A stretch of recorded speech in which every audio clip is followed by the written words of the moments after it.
Ang Yawm al-Qiyama, o araw ng paghuhukom, ay isang mahalagang konsepto sa Islam.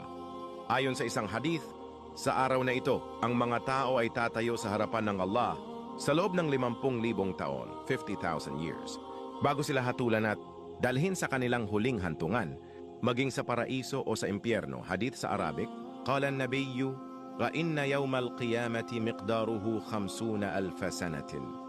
Rawahu Muslim, Hadith 210.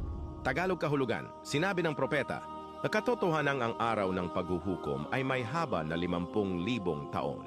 K. Isinalaysay ni Muslim, Hadith 210, paliwanag, ang 50,000 taon ay hindi katumbas ng ating pangkaraniwang pagbilang ng taon sa mundo. Ito ay isang napakahabang panahon ng paghihintay sa pagbibigay ng hatol ng Allah. Ang bigat ng araw na ito ay magiging mahirap para sa mga makasalanan, nang ganit maging magaan para sa mga mabubuting mananampalataya.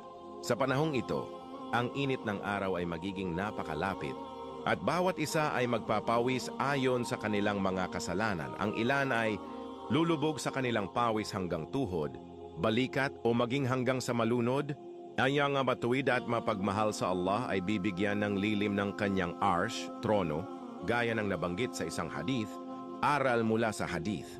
Paghahanda sa araw ng paghuhukom, dapat tayong mamuhay ng may takot sa Allah at gumawa ng mabuti upang mapadali ang ating paglalakbay sa araw na ito, ang pagtitiis ng mga mananampalataya.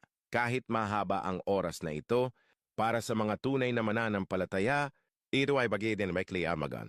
Ang hustisya ng Allah, walang kahit isang tao ang mali ang magiging hatol, lahat ay huhusgahan ayon sa kanilang ginawa sa mundo. Konklusyon, ang araw ng paghuhukom ay isang araw ng pagsubok at gantimpala. Ang sino mang sumunod sa Allah at sa kanyang mga kautusan ay gagantimpalaan ng paraiso, habang ang mga sumuway ay parurusahan sa impyerno. Kaya mahalagang maghanda sa pamamagitan ng pananampalataya, mabubuting gawa at pagsunod sa Islam, naway bigyan tayo ng Allah ng lilim at awa sa araw na yon. Amin.